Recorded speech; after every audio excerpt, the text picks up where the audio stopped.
সিলেটে দ্বৈত নাগরিকত্ব ইস্যুতে এনসিপি প্রার্থীর মনোনয়ন বাতিল হলেও একই ইস্যুতে বিএনপি ও গণ অধিকার পরিষদের প্রার্থীর মনোনয়ন বৈধ ঘোষণা করা হয়েছে বলে অভিযোগ উঠেছে। কুড়িগ্রামে মনোনয়ন বাতিল করায় প্রশাসনের বিরুদ্ধে পক্ষপাতিত্বের অভিযোগ তুলেছেন জামায়াতের প্রার্থী।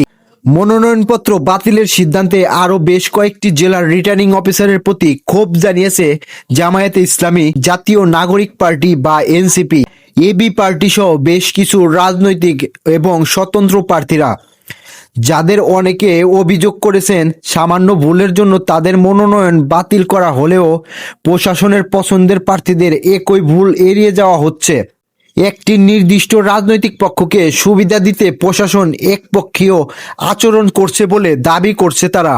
প্রধান নির্বাচন কমিশনারের সঙ্গে দেখা করে প্রশাসনের বিরুদ্ধে পক্ষপাতিত্বের অভিযোগ দিয়ে এসেছে এনসিপি, জামায়াত ইসলামী আন্দোলন সহ বেশ কয়েকটি রাজনৈতিক দল।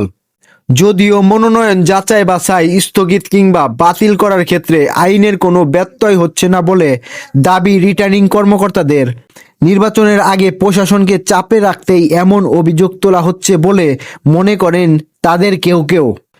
এসব অভিযোগের বিষয়ে ইসি সচিব আখতার হোসেন বিবিসি বাংলাকে বলেছেন, প্রশাসনের কারো বিরুদ্ধে সুনির্দিষ্ট অভিযোগের সত্যতা পাওয়া গেলে আইন অনুযায়ী ব্যবস্থা নেওয়া হবে।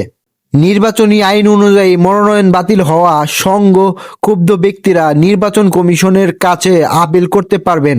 এরপরও সিদ্ধান্ত নিয়ে প্রশ্ন থাকলে আদালতে যাওয়ার সুযোগ রয়েছে।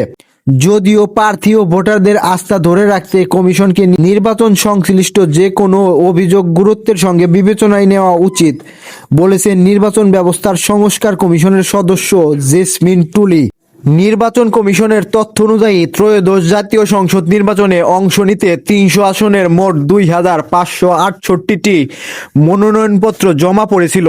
যাচাই বাছাই শেষে বৈধ ঘোষণা করা হয়েছে 1842টি মনোনয়ন। বাতিল হওয়া 723 জনের মধ্যে জাতীয় পার্টির অন্তত 50 জন, বিএনপির 25 জন, জামায়াতে ইসলামী 10 জন, জাতীয় নাগরিক পার্টির 3 জন, ইসলামী আন্দোলন বাংলাদেশের 39 জন রয়েছে। বাতিলের মধ্যে স্বতন্ত্র প্রার্থী বেশি। মনোনয়নপত্র যাচাই বাছাই শেষে সিলেটের 3টি আসনে বিএনপি, এনসিপি ও গণ অধিকার পরিষদের 3 প্রার্থীর মনোনয়ন স্থগিত করেন রিটার্নিং কর্মকর্তা মোহাম্মদ সারোয়ার আলম। জানা গেছে, দ্বৈত নাগরিকত্ব বাতিলের প্রয়োজনীয় কাগজপত্র জমা না দেওয়ায় তাদের বিরুদ্ধে এমন সিদ্ধান্ত নেওয়া হয়। পরবর্তীতে পুনরায় যাচাই বাছাই করে সিলেট 3 সংসদীয় আসনের বিএনপি প্রার্থী এম.এ. মালেক এবং সিলেট 6 সংসদীয় আসনের গণ অধিকার পরিষদের প্রার্থী জাহিদুর রহমানের মনোনয়ন বৈধ করা হলেও বাতিল হয় যুক্তরাজ্যের নাগরিক ও সিলেট 1 আসনের এনসিপি প্রার্থী এহতেশামুল হকের মনোনয়নপত্র। সিলেটের রিটার্নিং কর্মকর্তা মোহাম্মদ সারোয়ার আলম বলেছেন, দ্বৈত নাগরিকত্ব বাতিলের প্রয়োজনীয় কাগজপত্র জমা না দেওয়ায় এনসিপি প্রার্থীর মনোনয়ন বাতিল করা হয়েছে। বিবিসি বাংলাকে তিনি বলেছেন, ডুয়েল সিটিজেনশিপ বা দ্বৈত নাগরিকত্ব থাকলে আইন অনুযায়ী কোনো ব্যক্তি এমপি হওয়ার যোগ্যতা রাখেন না। এক্ষেত্রে দ্বৈত নাগরিকত্ব বাতিল করতে হয় তিনি যে এটি বাতিল করেছেন তার কাগজপত্র কমিশনে জমা দিতে হবে।